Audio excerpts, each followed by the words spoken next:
Ladies and gentlemen, it gives me great pleasure to welcome you all to this pre-electoral evening that we have entitled Meet Your Candidate.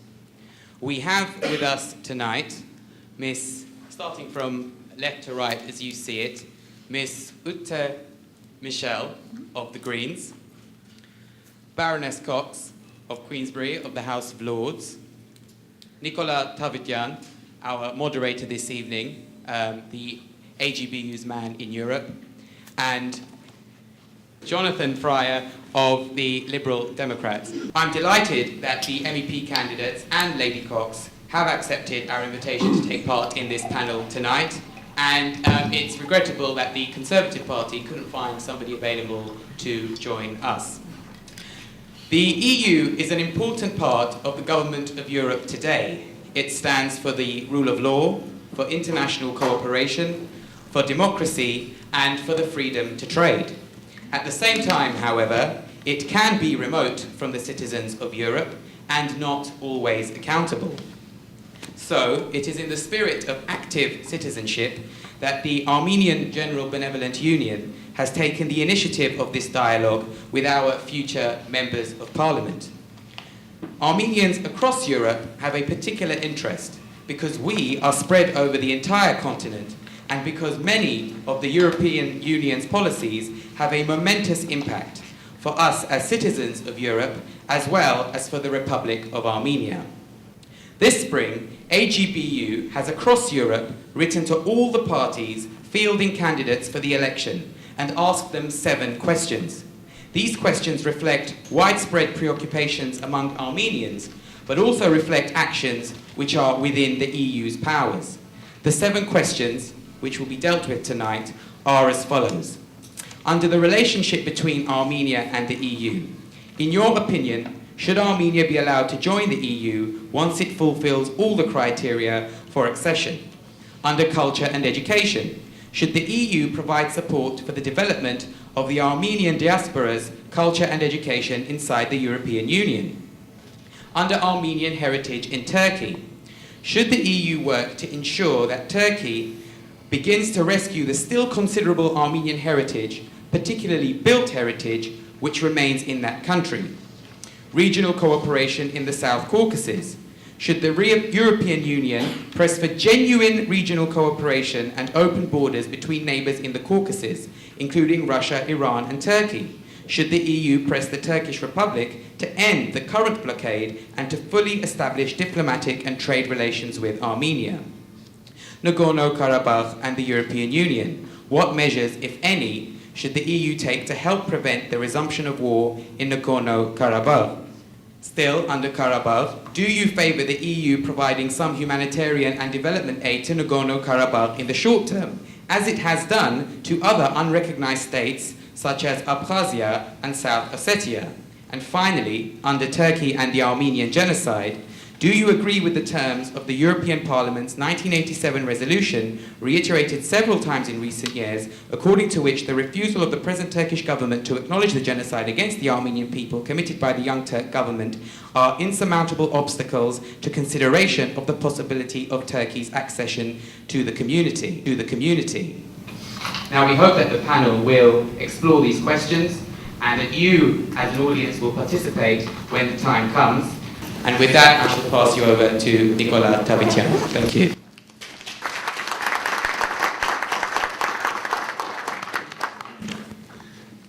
Thank you very much. For those of you who don't know me, I'm the AGBU's person in Brussels. So I'll be, once our guests are elected to the European Parliament, I'll be going to visit them and other officials and members of Parliament to keep in touch with them in the future. But I am a British citizen, so I brought my passport to show you, so I'm not entirely out of place here. I'd like to thank the AGBU for taking the initiative of this roundtable. It's part of a campaign, as Armen started explaining, that we've been organizing around Europe, a campaign simply of asking the candidates before the elections what they intend to do. And we have received already very many answers. Answers are still coming in, and they are being published as they come on the AGBU Europe's website. So feel free to Google the AGBU Europe website, find out the answers. We're honoured tonight also to have with us Lady Cox, and she will start and open the discussions, open the debate with a short presentation of what she thinks should be our agenda and the agenda of the European Union. A few thoughts on what priorities might be in the next 5 years. Baroness. Thank you very much indeed, the AGBU, on organising this event, and so good to see so many people here to take part, but particularly congratulate and express appreciation to the candidates who've come to be with us too, and I hope the other two will come, but thank you to those who are already here. Thank you for caring enough to come. Thank you for wanting to come and listen and engage, and I think that immediately makes me want to vote for you anyway.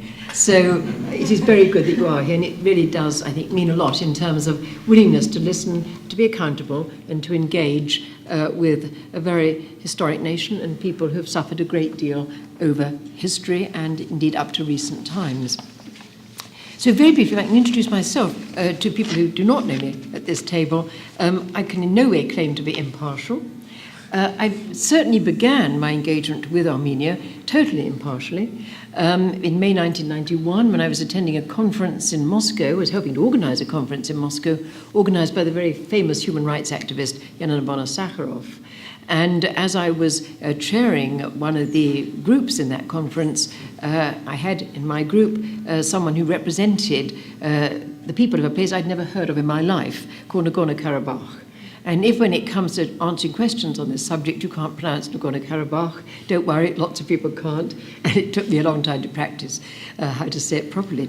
But I went with no preconceptions of whatever to that conference, but while I was at that conference, I began to learn about deportations that were currently being initiated by Azerbaijan of the Armenians from that little enclave, was invited to go down to Armenia and to ascertain with a group of independent human rights journalists, human rights investigators, what was happening. That was my first visit.